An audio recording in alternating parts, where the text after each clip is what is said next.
Rasa-rasanya masyarakat juga lumayan trauma begitu ya Mbak dengan proses-proses pembuatan undang-undang yang meskipun kadang sudah menuai polemik atau mungkin dikritik sana sini tapi kadang tetap jalan terus aja begitu ya.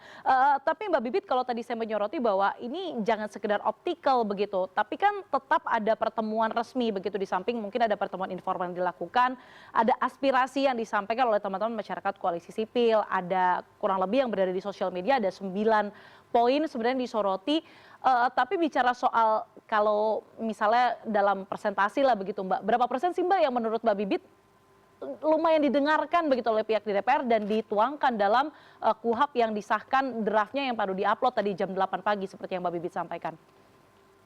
Kalau prosentase tentu saja penghitungannya harus membandingkan betul ya antara yang baru dengan yang lama dan prosesnya juga panjang.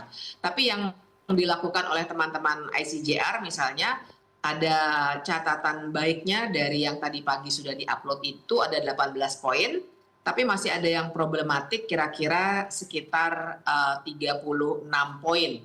Nah, prosentasenya belum bisa kami hitung secara akurat, tapi kira-kira memang ada besaran-besaran yang begini loh. Tadi saya mendengar sedikit ya wawancara dengan Wamenkum.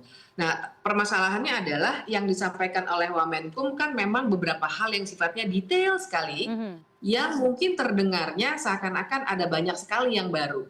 Tapi ada persoalan mendasar bagi kami yang patut disoroti, yaitu banyak sekali kewenangan yang diberikan kepada penyelidik dan penyidik, terutama penyidik. Nah, soalnya adalah penyidik ini adalah kepolisian utamanya ya. Kita punya penyidik pegawai negeri sipil, ada juga perkara tertentu di kejaksaan dan seterusnya. Tapi yang utama itu dan supervisornya adalah penyidik di kepolisian.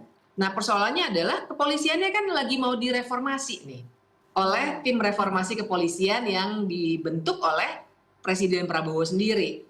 Kenapa undang-undang KUHP ini buru-buru dikeluarkan sekarang? Sementara sebenarnya lembaga penegakan hukumnya sendiri, terutama kepolisian, baru mau direformasi. Baru saja tim itu dibentuk kira-kira sekitar seminggu yang lalu. Nah, yang jadi masalah sebenarnya di situ.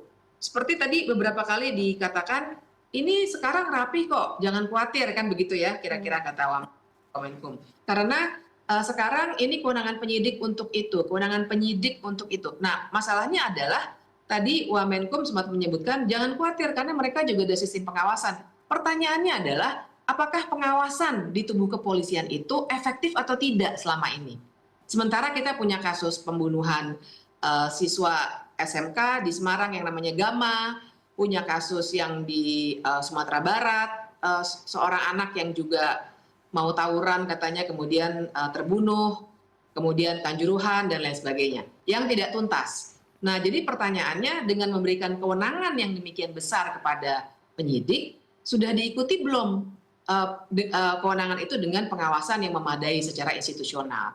Sebenarnya itu, jadi kalau baca detailnya kelihatannya banyak yang baru, tapi secara umum paradigmanya menurut saya masih banyak yang harus diperbaiki dan kami masih sangat khawatir kalau akhirnya ada potensi penyalahgunaan wewenang oleh penyidik ya maupun nanti penuntut umum dan semua stakeholders yang ada di KUHP ini.